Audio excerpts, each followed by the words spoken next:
Thank you very much. Thank you. Good evening. My name is Wintley Phipps. I was unconscious when they gave it to me.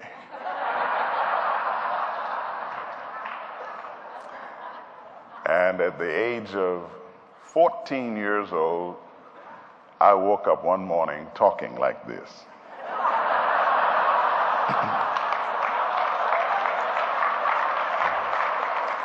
It really messed up my father. If you can imagine your 14-year-old going, "Hey, Dad, how you doing this morning?" Not long ago, I ran into James Earl Jones, and I couldn't resist. I walked up to him and I said, "This is CNN."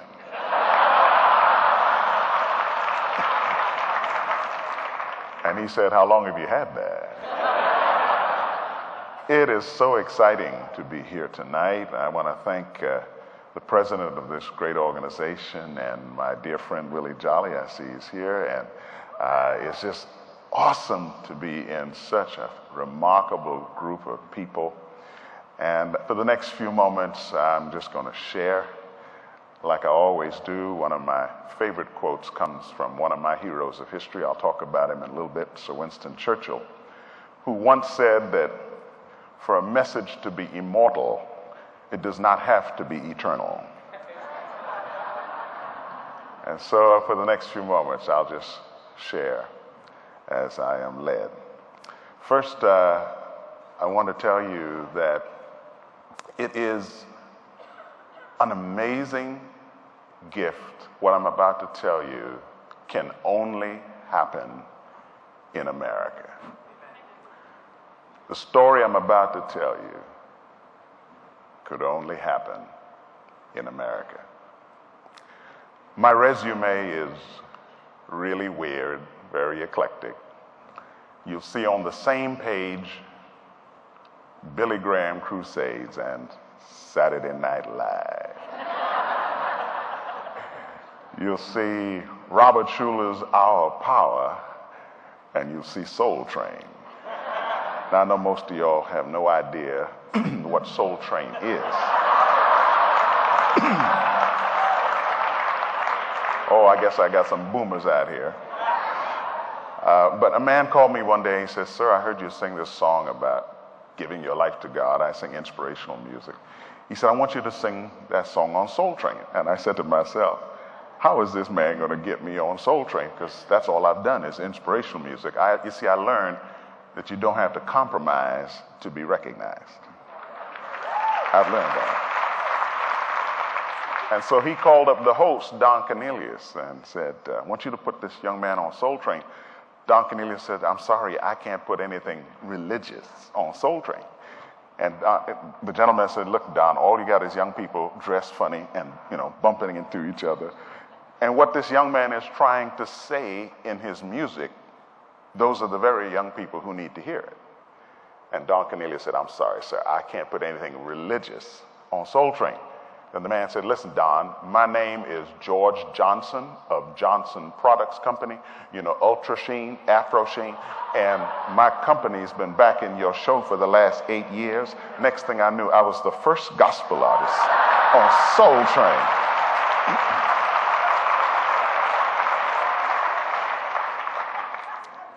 And it has been a remarkable ride, only here in America. I was born in Trinidad in the Caribbean, and at the age of 10, my family moved to Montreal, Canada, where I grew up.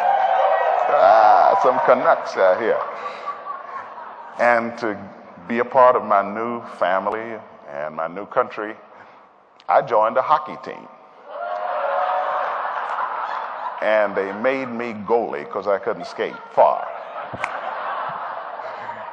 For those of you who didn't get that, that's the equivalent of Jamaican bobsled, you know what I mean? And I was actually born to a very difficult family situation, and I used to get away from my parents' troubles. I had a little red tricycle, And I'd go in the backyard of my house and turn the tricycle on its side and use one of the backside wheels as a steering wheel. And I would sit there for hours and I would dream. And I would dream that I was flying and driving to far away places in the world and meeting important people when I was 4 and 5 and 6 years old. When we moved to Montreal, I'll never forget, my father used to take us to the airport to say goodbye to people who were going back. You remember when going to the airport was a big thing? You'd pack a lunch. My father took us to the airport to say goodbye to people, and before leaving the airport, I'd look around to see if anybody was looking. I would grab a handful of the luggage tags and stuff them in my pocket. And I'd go home and close the door and get a pencil and print my name, Wintley Phipps, flight 393 London, flight 676 Paris. And growing up in all this confusion, all my life, however,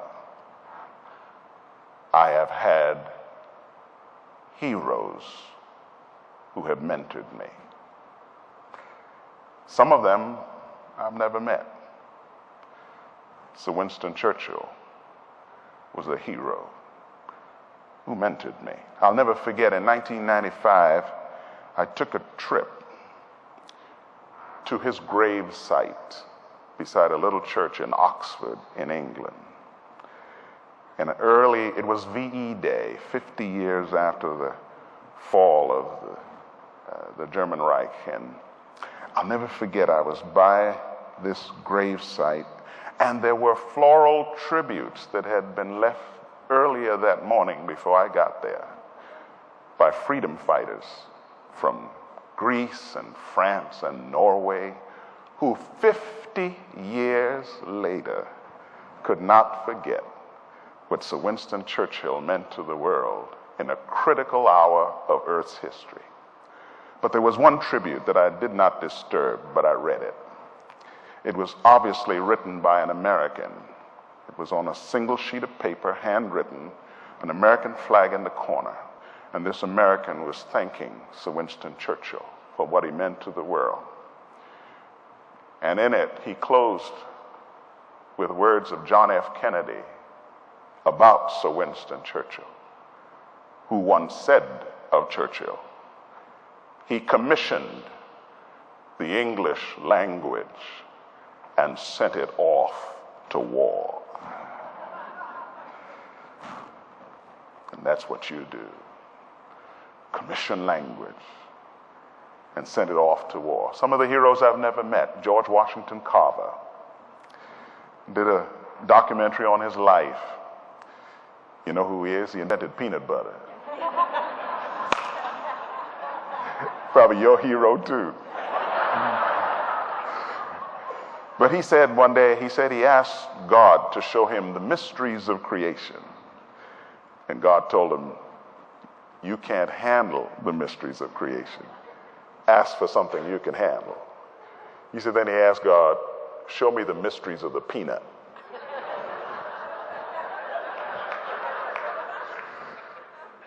Another one of my heroes was Dr. Martin Luther King Jr. I remember sitting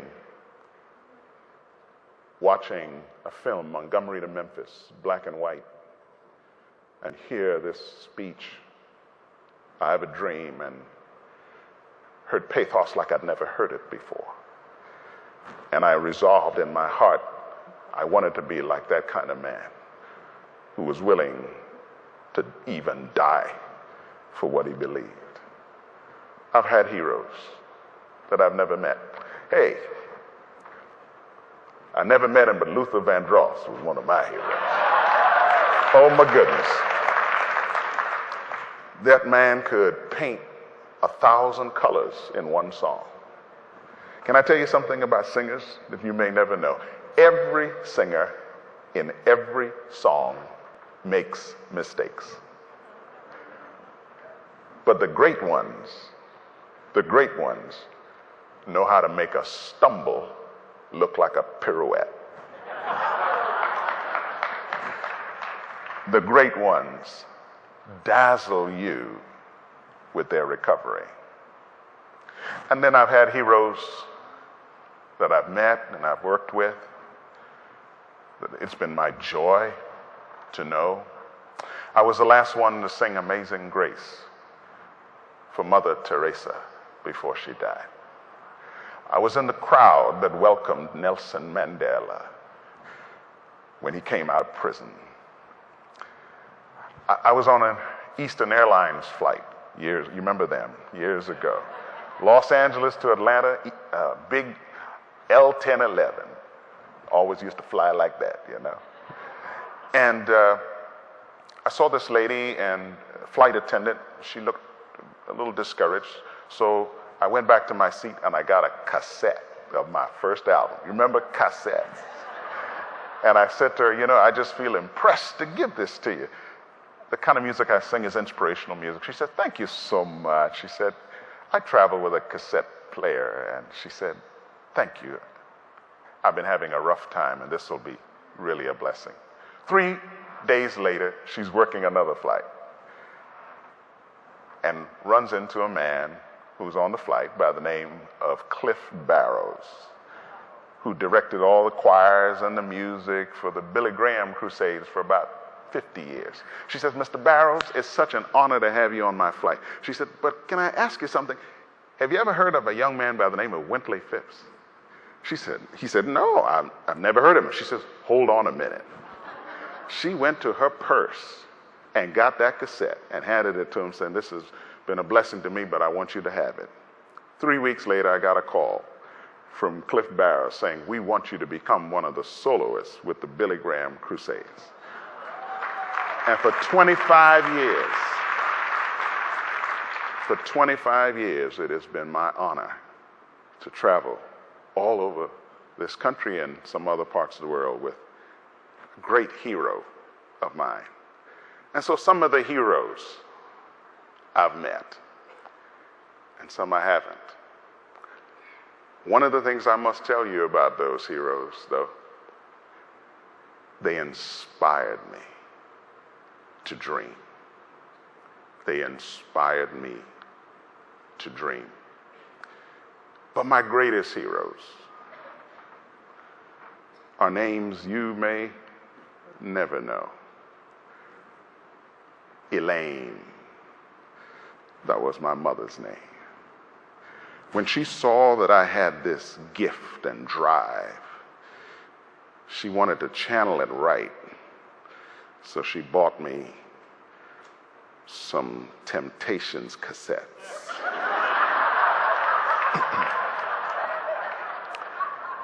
And I became the Temptations all by myself. I can turn a gray sky blue, or I could make it rain, you know, whatever I wanted to. Oh, I can build it. And I did all the voices, you know. Oh, I forgot to tell you about two other heroes that I met. Growing up in the 60s. Okay. Growing up in the 60s, I confess, I wanted to be another Sly Stone. But then I met Sly, and he was Stone, and I said, no, something's wrong with this picture. My hero is incoherent. And then I would get a microphone, and I'd practice singing like my new musical hero. I'd walk around the house singing, it's not unusual to be loved by anyone. Oh, I want to be Tom Jones so bad. But I met Tom Jones. I was 15 years old. Can I tell you something about Canada that I love about Canada? Canada's always kind of 10 years behind America in its innocence. You could get away with stuff 10 years longer in Canada than you can in America. Well, let me explain it this way. I had a job one time, a summer job, selling ladies' dresses in Canada door to door. I had a rack of dresses, and I'd knock on the door, and they'd open the door and let me in and look at all the different styles and stuff, and if they found a size they wanted, they would go in the back room while I was in the house, try it on, and if they liked it, pay me for it right there. Now, you know you couldn't do that in America. That's why I love Canada. But some of the heroes, I've been blessed. And one of them was my mother. She was an incredible human being. I want you to meet perhaps one of the greatest heroes of my life. She happens to be here today. It's my wife of 34 years, Linda. Will you mind saying hello to Linda? Linda, will you stand?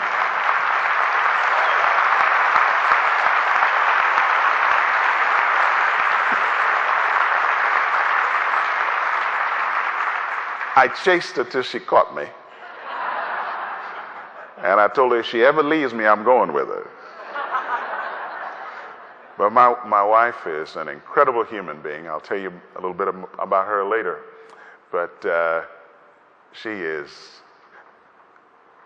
you know, it's nice to be married for 34 years and look 34. And she's the only woman I know that has been kissed by the man who loves her on every continent of the world, except Antarctica. She's been kissed in China, in Australia, in Africa, in South America, in Europe. Hey, isn't that great? That's my wife. Thank God for the heroes who inspire us to dream and invest in us. Another name you'd never know. From Munising, Michigan, up in the UP. In 1972, I got ready to go to Oakwood College in Huntsville, Alabama. I hitched a ride from Canada to Alabama to go to school. And I got there, and I'd never seen the school, but I loved it when I saw it. And I went to the counter, and I said, I didn't apply, but I want to register.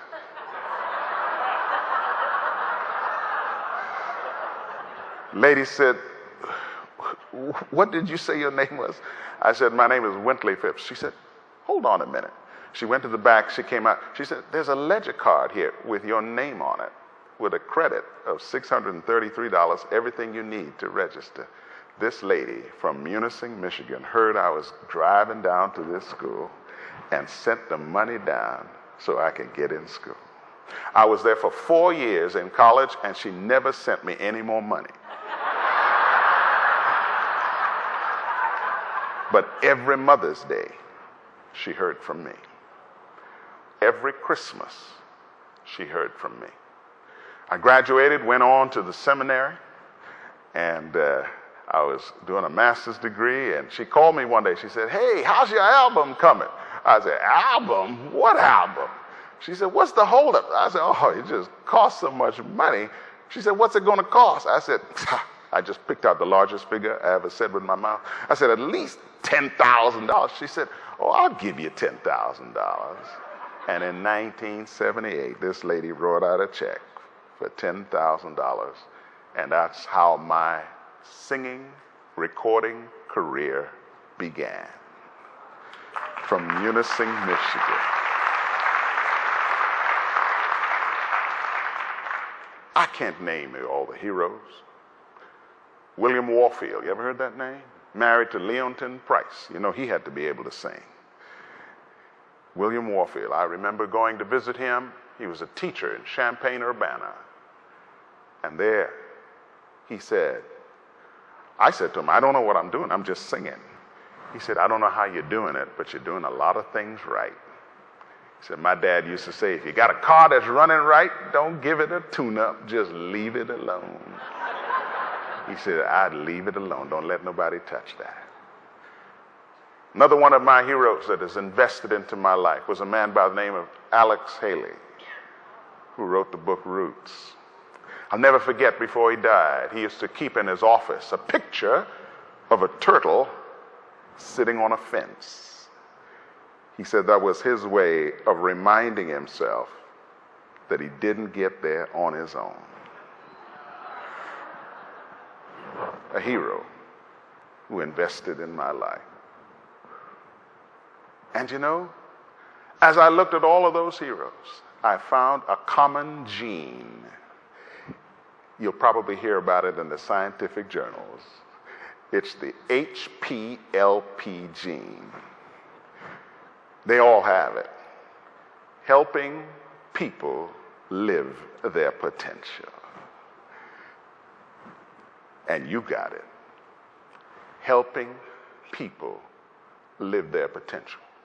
And since that day, when I don't know the day or the hour, but I caught that gene, just like you have it. I got it. And for the last 40 years, I've spent my life on planes. I've traveled more miles. The other day, I sat down in my house, opened a book to read, and I reached for my seatbelt. And I was fishing for it. Then I said, Lord, oh no.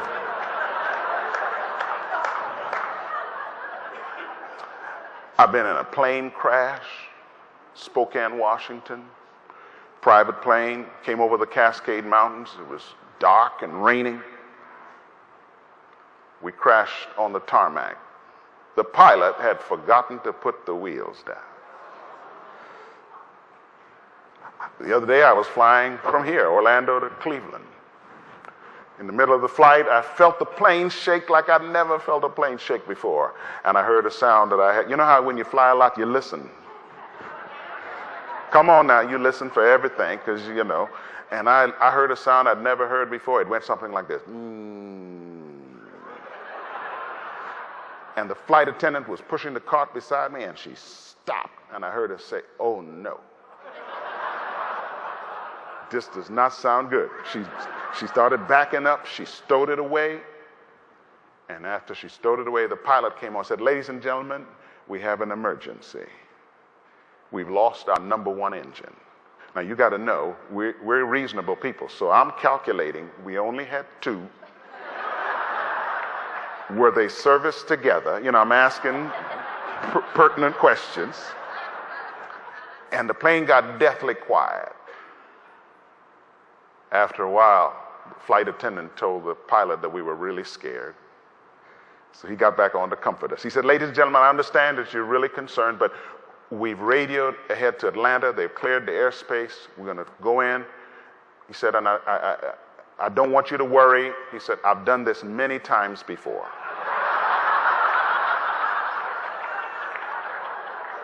In the simulator.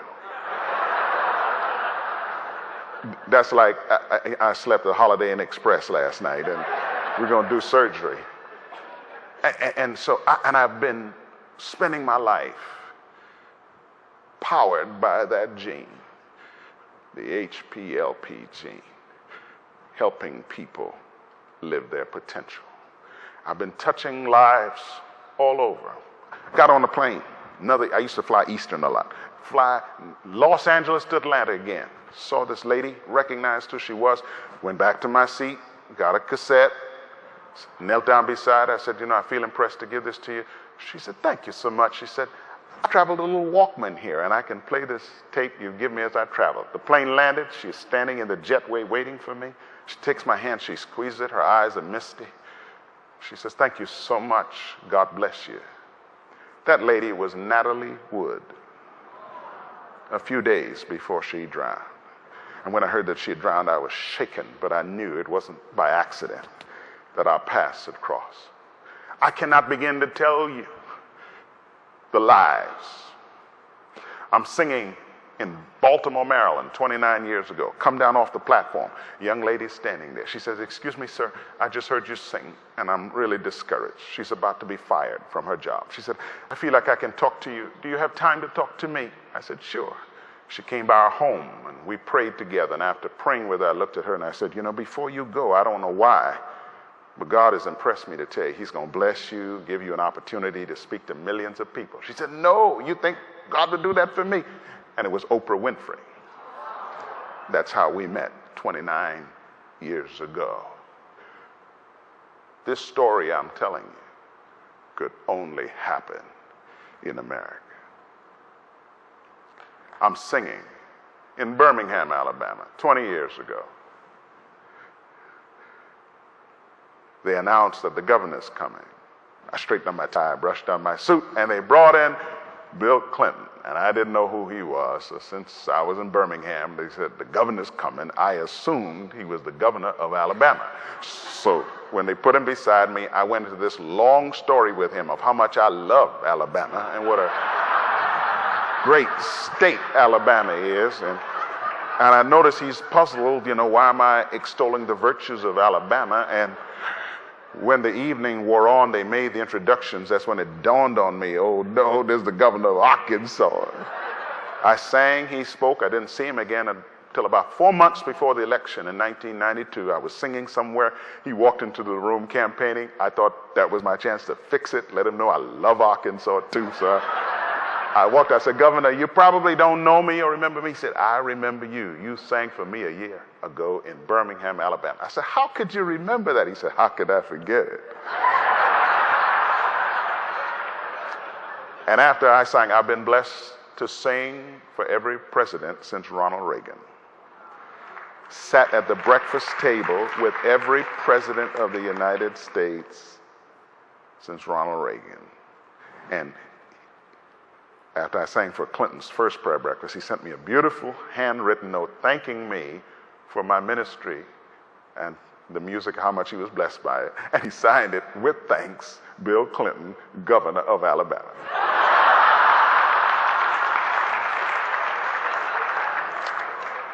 Only in America. And then I'll tell you a little sidebar to that story. When the Monica Lewinsky story broke, I watched him aging in front of my very eyes. But I was able, at a next venue, tell you how I was able to intervene. And he was able, because of influence, to go before the American people, nudged by something I'd sent him, to say for the first time to the world, I did sin. I was wrong. Only in America. And I'm an equal opportunity guy. I do stuff for Democrats and Republicans. I sang for this big function one time where President Clinton spoke, and the very same day I had to rush across town and sing for this big Republican function, same night. And when I got there, I announced that I had just come from singing for the President of the United States. There was this boo and rumbling that went through the audience. I said, wait a minute. I always go where people really need the Lord. And there was this polite applause, just like here tonight. And then I said, and that's why I'm here.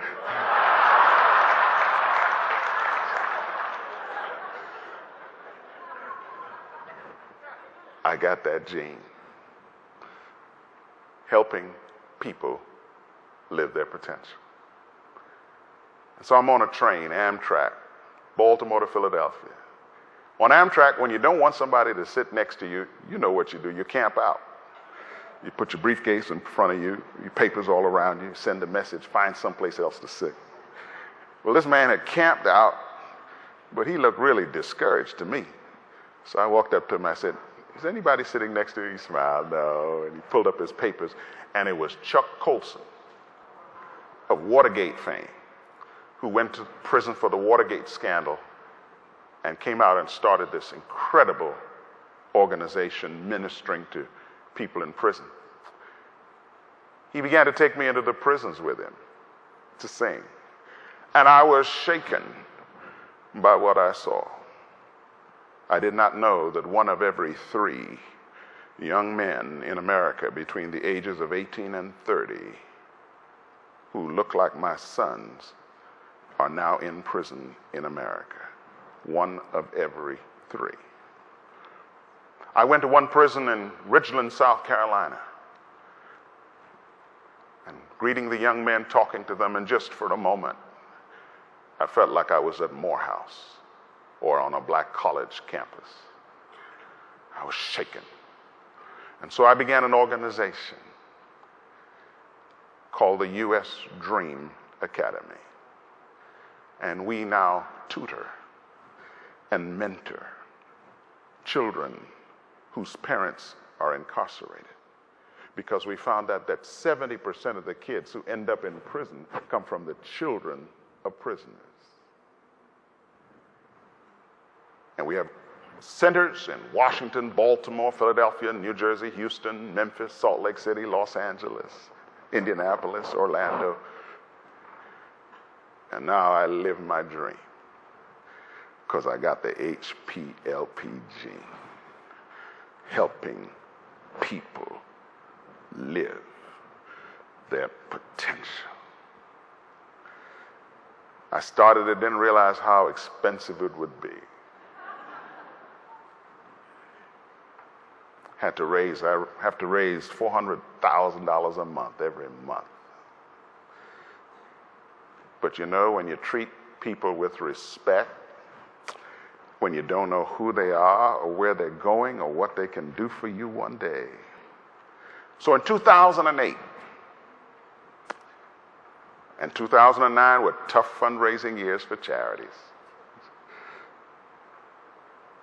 We have a fundraising dinner each year for about $1 million. We try to raise $1 million at this dinner because we need every bit of it. 2008, we set the goal at $1.3 million to raise. 7 days before, I'm sitting at $500,000 and I'm agonizing. I need, well, like $800,000. I need a $500,000 miracle. And then my phone rings. And the lady said, Mr. Phipps, I've got a FedEx package here to send to you from Miss Oprah Winfrey. Where would you like me to send it? I said, well, send it to the corporate office. She said, well, there's a special way she wants you to open it. I said, well, send it to my home. I got home. I live in Vero Beach, Florida. I got home. There was this beautifully wrapped box, handwritten note, thanking me for my ministry in her life, for my prophetic words of wisdom, for my kindness. She was very generous in her words. And I saw this envelope that she had put in. When I opened it, she had put in a check for $1.2 million. And behind that envelope, I saw another envelope dated January 1, 2009, with another check for $1.2 million. And behind that envelope was another envelope with another check for $1.3 million. She sent about $4 million in 3 envelopes. And she called me from South Africa where she had gone to see her girl. Said, did you get it? I said, oh, thank you so much.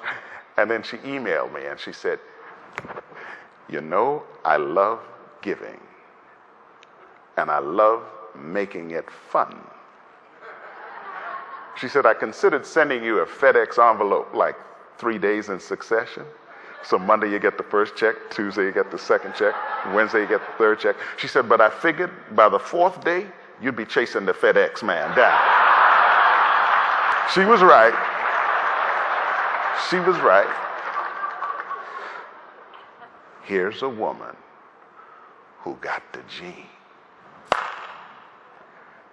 helping people live their potential. She got it. And you have it. It is at the foundation of your success, this gene. True story. In New York City, once they saw a disturbing crack appear on the 42nd floor of a high-rise apartment building. And they sent the architect to come and investigate. He arrived in the building manager, he heard he was in the building, and took the elevator up to the 42nd floor looking for him. He couldn't find him. They said, oh, no. He's in the 6th basement, 6 floors down. So he then took the elevator to the 6th basement, and he found the architect. He said, what you doing down here? He said, our crack is on the 42nd floor. He said, your crack may be on the 42nd floor, but your problem is not on the 42nd floor. Your problem is down here at the foundation. True story. What had happened was a security guard who worked in the building wanted to build a garage onto his house and didn't have the money. So every day before leaving work, he would take the elevator to the 6th basement, chisel out a brick, put it in his bag, and take it home. And after 5 years of doing that, a crack appeared on the 42nd floor. When you are having difficulty making what you do successful, don't go looking to fix what's happening on the 42nd floor. Go back to your foundation. Go back to the HPLP gene. Make sure that you're about helping people live their potential. I'm going to give you a couple quotes before I leave. And these are at the foundation of who I am. It is in the quiet crucible of our personal, private sufferings that our noblest dreams are born and our greatest gifts are given, and often given in compensation for what we've been through. It is in the quiet crucible of our personal, private sufferings that our noblest dreams are born and our greatest gifts are given, and often given in compensation for what we have been through. Make sure that you never lose the power of this gene, helping people live their potential. And people may never know your name. They may not. But history will record. History will record that there lived a man, there lived a woman who helped people live their potential. I want to tell you a story as I close. An old black lady in Alabama told me this story. She said to me one day, she said, "Did you know that just about all Negro spirituals are written on the black notes of the piano?" You look skeptical. So I brought a camera and a piano to prove to you what I'm talking about. You can go home tonight and play almost any Negro spiritual if you just play the black notes on the piano. Watch. There are 5 black notes on the piano.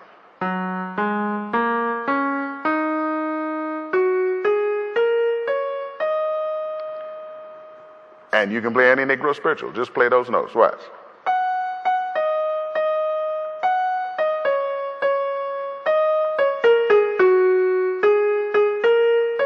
You know that? Every time I... Come on, you remember, you learned that in school. How about this one?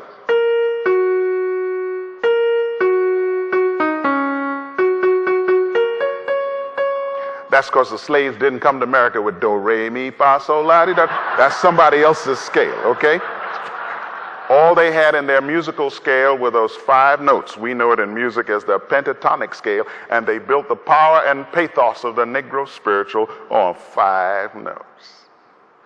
When you study music, you also come across what are known as white spirituals. Yes. And they're often white composers who would work with this scale. They used to call Negro spirituals slave songs, and many call this scale the slave scale. And I'm going to play for you what some musicologists think is the most famous white spiritual built on the slave scale or just the black notes.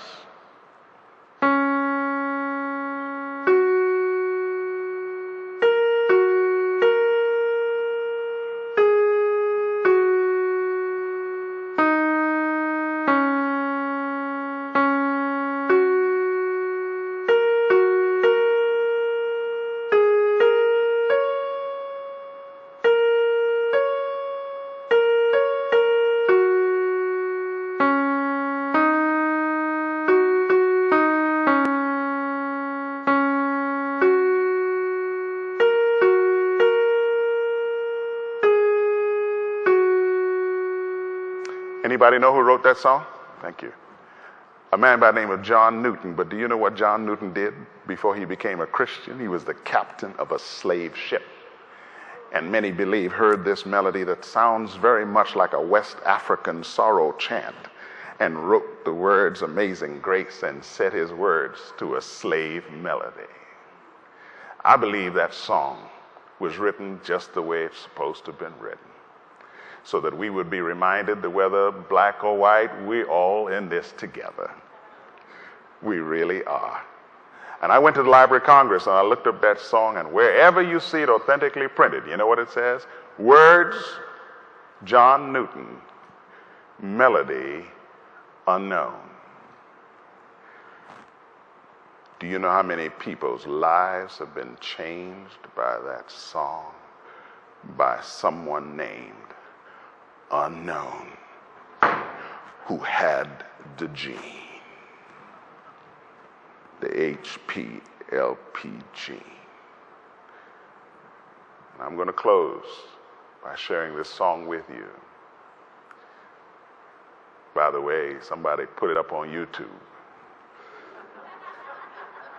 and it is now the most watched inspirational video of any kind by an inspirational artist.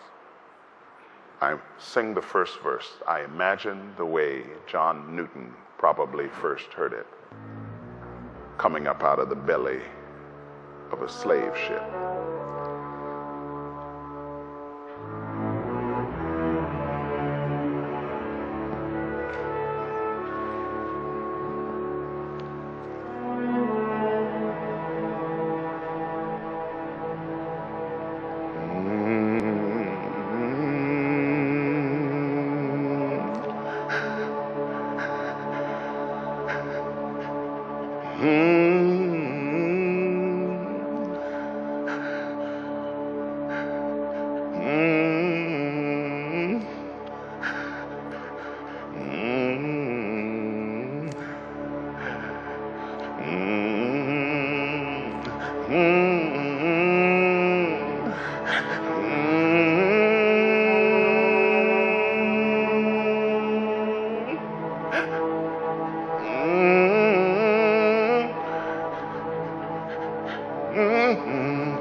Amazing grace, how sweet the sound that saved a wretch like me.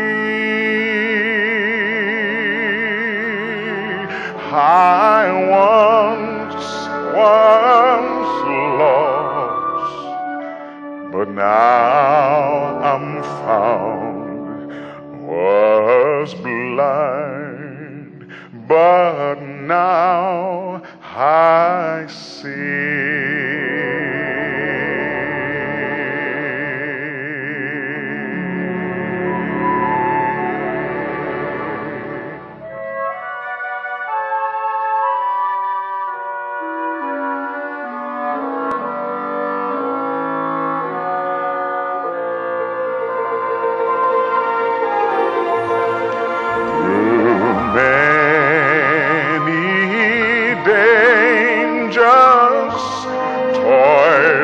And snares I have already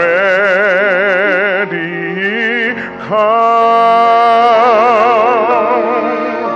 'Twas grace that brought me safe thus far, and grace will lead me home.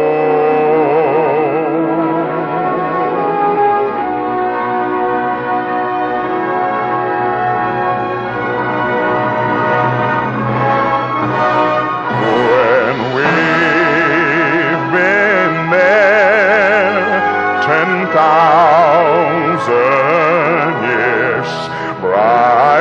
shining as the sun.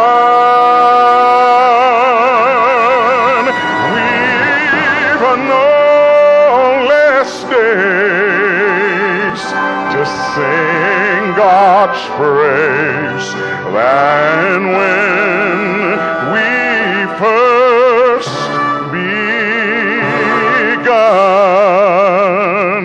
Hallelujah, hallelujah, amen. Hallelujah, hallelujah, amen. Hallelujah, hallelujah,